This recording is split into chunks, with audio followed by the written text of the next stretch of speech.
कि जिससे कि तुम केवल कॉमन प्रॉब्लम्स कर करके बोर ना हो जाओ, कुछ कुछ देखोगे तो ऐसी नई प्रॉब्लम्स है जो शायद तुमने कभी नहीं करी होंगी। तो अगर एक दिन की 3 प्रॉब्लम्स है, वो तीनों जब हो जाएंगी तो डे वाला भी ग्रीन हो जाएगा। अपनी इंटरव्यू की तैयारी भी बहुत अच्छे से करो, क्योंकि इंटरव्यू में केवल सॉल्व करना नहीं होता, एक्सप्लेन करना भी बहुत इंपॉर्टेंट फैक्टर होता है। थोड़ा सा पुश होता है अपने ऊपर, और जब पुश होता है तो हमारा आलस दूर चले जाता है और हम थोड़ा सा मेहनत करते हैं और बहुत कुछ सीख जाते हैं। और सीखने के साथ साथ हमें अर्निंग की भी अपॉर्चुनिटी होती है।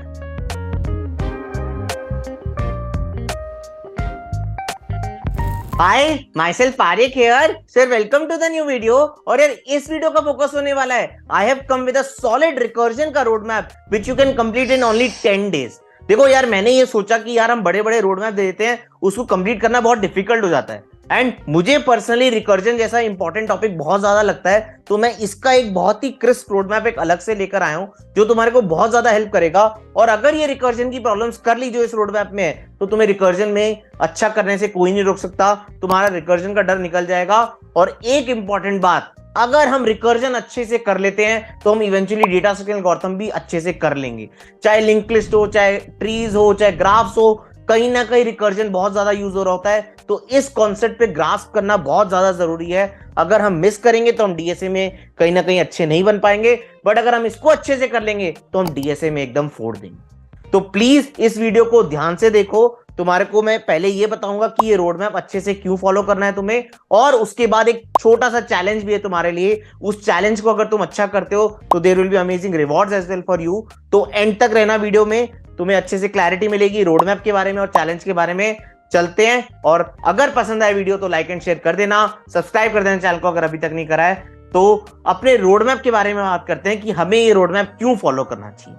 देखो, सबसे पहली बात है यार, it has good day wise distribution. अगर मैं 10 दिन की बात करूं ना, तो पहले दिन ही मैंने तुम्हें 4 इजी प्रॉब्लम्स दे दी, जो इतनी इजी है कि अगर बेसिक से अभी रिकर्जन लगाएंगे तो हमारी प्रॉब्लम्स हो जाएंगी। फिर अगले 3 दिन मैंने 9 प्रॉब्लम्स दी हैं, those are kind of a medium level, जो रिकर्जन में करनी होती है। तो अच्छे से अगले 3 दिन में हम 3 प्रॉब्लम्स पर डे करेंगे, बिकॉज मीडियम में थोड़ा सा टाइम ज्यादा लगता है। एंड उसके बाद मैंने अगले 6 दिन दिए हैं, उसमें मैंने 12 हार्ड प्रॉब्लम्स दिए हैं। तुम हर दिन 2 प्रॉब्लम्स भी कर लोगे तो you will be able to complete the road map. तो डे वाइज डिस्ट्रीब्यूशन के साथ दिया जा रहा है तुम्हें, यार इस दिन ये करो, इस दिन ये करो, और अच्छा खासा डिस्ट्रीब्यूशन है जो हमें क्लैरिटी देता है, यार मुझे आज ये प्रॉब्लम सेम करनी है, मुझे आज ये प्रॉब्लम सेम करनी है, एंड इवेंचुअली हमारा अच्छे से कंप्लीट हो जाता है। तो अगर तुम देखोगे, तुम 10 दिन में 25 प्रॉब्लम्स कर रहे हो, राइट? 4 इजी, 9 मीडियम और 12 हार्ड, अच्छे से कर लोगे, रिकर्जन में एकदम फोड़ दोगे। दूसरी बात यार, ये जो रिकर्जन का रोड मैप है ना, इसमें जो प्रॉब्लम्स डाली गई हैं वो इंडिपेंडेंट है ऑफ अदर डेटा स्ट्रक्चर्स। ना इसमें ट्री लग रहा है, ना इसमें ग्राफ्स लग रहा है, these are purely recursion based problems. हाँ, एरेज और स्ट्रिंग्स लग रहा होगा, बट वो तो बेसिक है, उतना तो आना ही चाहिए।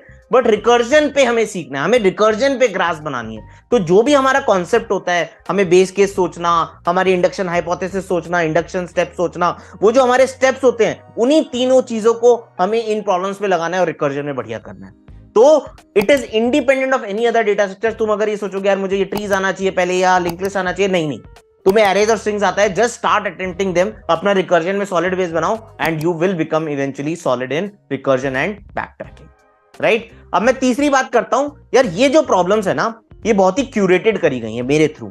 तो बेसिकली मैंने ऐसा देखा है कि यार रिकर्जन एंड बैकट्रैकिंग की होती तो काफी ज्यादा कॉमन प्रॉब्लम्स हैं, तो कुछ कॉमन प्रॉब्लम्स रखी गई हैं एंड कुछ नई प्रॉब्लम्स भी लाया हूं मैं, राइट? कि जिससे कि तुम केवल कॉमन प्रॉब्लम्स कर करके बोर ना हो जाओ, कुछ कुछ देखोगे तो ऐसी नई प्रॉब्लम्स है जो शायद तुमने कभी नहीं करी होंगी, तो उनको यूज करोगे, specially in the hard section.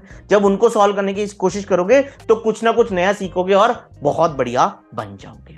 और लास्ट पॉइंट इज अगेन, जो मेरे रोड मैप में, जैसे मैंने डीएसए रोड मैप करा था, वहां पर डिफरेंट फीचर्स दिए थे जो तुम्हें मोटिवेट करते हैं to complete the road map. Again इस रोड मैप में कुछ अमेजिंग फीचर्स हैं, जिसमें पहला feature is again green tick mark है। जब भी तुम कोई प्रॉब्लम करो तो तुम डन मार्क कर सकते हो, वो ग्रीन हो जाएगी। और इसमें मैं एक एडिशनल स्टेप और लाया हूं, क्योंकि डे वाइज लिखा गया है, तो अगर एक दिन की 3 प्रॉब्लम्स है, वो तीनों जब हो जाएंगी तो डे वाला भी ग्रीन हो जाएगा। तो वो और अच्छा मोटिवेशन करता है कि यार आज के दिन का काम हो गया। फिर अगले दिन की 3 प्रॉब्लम्स कर लोगे तो वो वाला दिन वाला भी ग्रीन हो जाएगा। तो that is an addition to this road map. Second, again revision के लिए अपना मार्क कर सकते हो। ये रोड मैप हम अपनी लाइफ टाइम के लिए सीख रहे हैं। कुछ प्रॉब्लम्स आएंगी जो तुमसे नहीं हुई है, उनको तुम मार्क फॉर रिवीजन करोगे, वो येलो हो जाएंगी और तुम्हारे रिवीजन वाले सेक्शन में वो चली जाएंगी, राइट? तो वो वाला फैक्टर भी है। तीसरी बात जो इस रोड मैप में मैं नई चीज लाया हूं, कि यार एक इंपॉर्टेंट होता है हमें ना, जब हमने सॉल्व कर लिया तो अब उस सॉल्यूशन को हम किसी और को बता पाए। तो I have added a section जो कि क्या है, how will you explain to the interviewer. जब तुमने प्रॉब्लम सॉल्व कर ली ना, तो अपनी भाषा में, अपनी सॉलिड भाषा में एक सेक्शन में वहां लिखने की कोशिश करो, यार मैं इस प्रॉब्लम को कैसे एक्सप्लेन करता दूसरे को। थोड़ा सा ना तुम्हारे ऊपर पुश होएगा, क्योंकि यार 25 ही प्रॉब्लम से तो इतना बड़ा ना लोड नहीं है कि यार हमें बहुत ज्यादा लिखना पड़ेगा। तो that's what I want to push you कि यार तुम थोड़ा सा सोचोगे ना, प्रॉब्लम सॉल्व हो गई, अब इसको समझाते कैसे, तो अपनी इंटरव्यू की तैयारी भी बहुत अच्छे से करो, क्योंकि इंटरव्यू में केवल सॉल्व करना नहीं होता, एक्सप्लेन करना भी बहुत इंपॉर्टेंट फैक्टर होता है। तो वो मैं इस रोड मैप में एक फैक्टर लाया हूं, and that is very very important for the challenge जिसके बारे में मैं बात करने वाला हूं, एंड ये तुम्हें काफी ज्यादा पुश करेगा। एंड लास्ट पॉइंट इज कि अगेन इसके अंदर एक कोड का सेक्शन है, जिसके अंदर तुम अपने जो भी कोड कर रहे हो उनको गिटहब रिपोजिटरी में या ड्राइव में सेव करके वहां तुम उसके लिंक्स डाल सकते हो, और ये तुम्हारा रिकर्जन का रोड मैप बढ़िया सा रेडी हो जाएगा। कल को तुम्हारी प्लेसमेंट लगती है, कुछ भी होती है, तुम्हें बार बार रिवाइज करना है, तो इस रोड मैप को रेफर करोगे और तुम्हारा रिकर्जन अच्छे से रेडी होगा। So these all are the features which are inside this roadmap। अब अपने चैलेंज के बारे में बात करते हैं। तो यार चैलेंज के बारे में ना मुझे 3 चीजें डिस्कस करनी है। फर्स्ट इज कि मैं चैलेंज क्यों लेकर आया हूं, दूसरी बात ये छोटा चैलेंज है तो उसके क्या फायदे हैं, और तीसरी बात how you need to participate in this challenge. पहली बात यार, चैलेंजेस क्यों करना है, क्योंकि यार चैलेंजेस ना हमें थोड़ा सा हार्ड वर्क करने पे मजबूर करता है। आसपास के लोग पार्टिसिपेट कर रहे होते हैं, थोड़ा सा पुश होता है अपने ऊपर, और जब पुश होता है तो हमारा आलस दूर चले जाता है और हम थोड़ा सा मेहनत करते हैं और बहुत कुछ सीख जाते हैं। और सीखने के साथ साथ हमें अर्निंग की भी अपॉर्चुनिटी होती है, वो सेकेंडरी साइड है। अगर हम अच्छा करेंगे तो अर्न कर जाएंगे, नहीं भी करें तो इतना कुछ सीख जाएंगे, राइट। तो that's why challenges is a very good thing to have, because it pushes us to work hard and hard and hard, right. Now the second point is, यार मैं ये चैलेंज ना स्मॉल लाया हूं, मतलब 10 दिन का ही चैलेंज लेकर आया हूं। क्यों? क्योंकि यार मुझे पर्सनली लगता है थोड़े बड़े बड़े चैलेंजेस होते हैं ना, या 4 महीने 3 महीने, वो थोड़ा सा डिमोटिवेट करते हैं बीच बीच में। अगर हम 10 दिन अच्छे से लग के मेहनत कर लें तो अगली बारी हमें चैलेंज की जरूरत ही नहीं है, हम इतनी मेहनत आगे करते रहेंगे कि इवेंचुअली हमारी चीजें सही हो जाएंगी। एक पुश चाहिए होता है, वो शायद हमें एक स्मॉल चैलेंज से शायद हमें मिल जाए। तो that's why it's a 10-day challenge in which you need to complete all these 25 problems, right. And the reward is कि जो टॉप 10 विनर्स होंगे इस चैलेंज के, those will get 1000 rupees Amazon vouchers from my side, right, on the final day. जब challenge खत्म हो जाएगा उस दिन पे मिलेंगे, एंड मैं उसका कम्युनिटी पोस्ट पे विनर्स अनाउंस कर दूंगा। अब लास्ट पॉइंट है कि पार्टिसिपेट करना क्या है, चैलेंज का मतलब क्या है। देखो यार, चैलेंज का मतलब ये है, हमें सबसे पहले जो एक रोड मैप होगा उसके अंदर एक चैलेंज का ना फॉर्म होगा, उसको हमें फिल आउट कर देना है, उसमें कुछ बेसिक डिटेल्स भरनी है, सो दैट यू रजिस्टर कि हाँ मैं इस चैलेंज में पार्टिसिपेट कर रहा हूं। And the challenge starts from today itself, और 11 जुलाई को मैं विनर्स अनाउंस करूंगा। सेकंड इज कि यार विनर्स डिसाइड कैसे होंगे।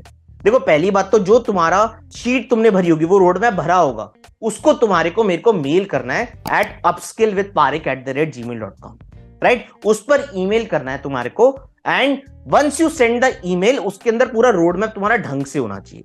मतलब उसके अंदर तुम्हारे डन 1 मार्क ढंग से है, वो होना चाहिए। तुमने कोई प्रॉब्लम्स मार्क फॉर रिवीजन करा है, वो होना चाहिए। एक्सप्लेन टू द इंटरव्यूअर सबसे इंपॉर्टेंट सेक्शन है, क्योंकि उसके बेसिस पे ज्यादातर विनर मैं डिसाइड करूंगा। बहुत सारे लोग कंप्लीट कर लेंगे, बट क्या अपनी भाषा में, और मेरे को कहीं से कॉपी पेस्ट नहीं चाहिए, कहीं कुछ नहीं चाहिए, अपनी भाषा में नेचुरल लगना चाहिए कि तुम इंटरव्यूअर को कैसे एक्सप्लेन करते हैं, राइट। सो इससे तुम्हारे को पुश भी होगा कि मुझे वो अच्छा लिखना है, और तुम बहुत कुछ सीख जाओगे। कोड करना एक पार्ट है, बट क्या मैं एक्सप्लेन को कैसे करता वो मुझे चेक करना है, एंड उसमें तुम मेहनत करोगे तो बहुत अच्छे से बन जाओगे।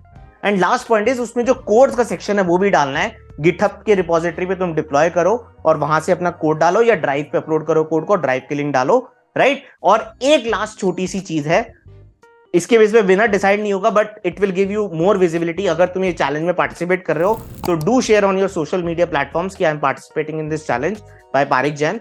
तुम वीडियो का लिंक डाल सकते हो, तुम मेरी फोटो के साथ डाल सकते हो, तुम अपना रोड मैप का लिंक डाल सकते हो, जो भी कर सकते हो, जैसे भी तुम्हें लगता है करो। थोड़ी अपनी विजिबिलिटी बढ़ाओ, और जो तुम्हारा explain to the interviewer section है वो शायद लोगों के पास पहुंचेगा, लोग देखेंगे यार ये कितना बढ़िया तरीके से एक्सप्लेन करता है बंदा, तो that can be really valuable for you. सबसे इंपॉर्टेंट तुम्हारा एक्सप्लेन टू द इंटरव्यूअर और कोड्स है, उनके बेसिस पे अपने विनर्स डिसाइड कर रहे होंगे हम, क्योंकि मोस्टली 10 से ज्यादा लोग ही सारे सक्सेसफुल सबमिशंस कर चुके होंगे, राइट। तो इन चीजों के बेसिस पे विनर डिसाइड कर रहे होंगे हम। अपनी मेहनत करो, चैलेंज में पार्टिसिपेट करो, and do well in your challenge. अगर तुम नहीं भी आते हो, टॉप 10 का प्रेशर नहीं लेना, अपनी अपॉर्चुनिटी समझो कि हम अच्छा कर गए, हम बहुत कुछ सीख गए चैलेंज में, तो हम रिकर्जन एंड बैक ट्रैकिंग जिंदगी भर के लिए सीख जाएंगे। मेरा मन है मैं ऐसे चैलेंजेस और लाते रहूं। तुम मुझे बताना कि तुम्हें ये चैलेंज वाला आइडिया कैसा लगा in the comment box, and register करो इवेंट पे, अपने पे ध्यान दो, अपनी मेहनत करो और आगे बढ़ते रहो। Do participate in the challenge. All the very best. मिलते हैं नेक्स्ट वीडियो में। लाइक कर देना वीडियो को अगर अभी तक नहीं करा है, सब्सक्राइब कर देना चैनल को, और थैंक यू सो मच।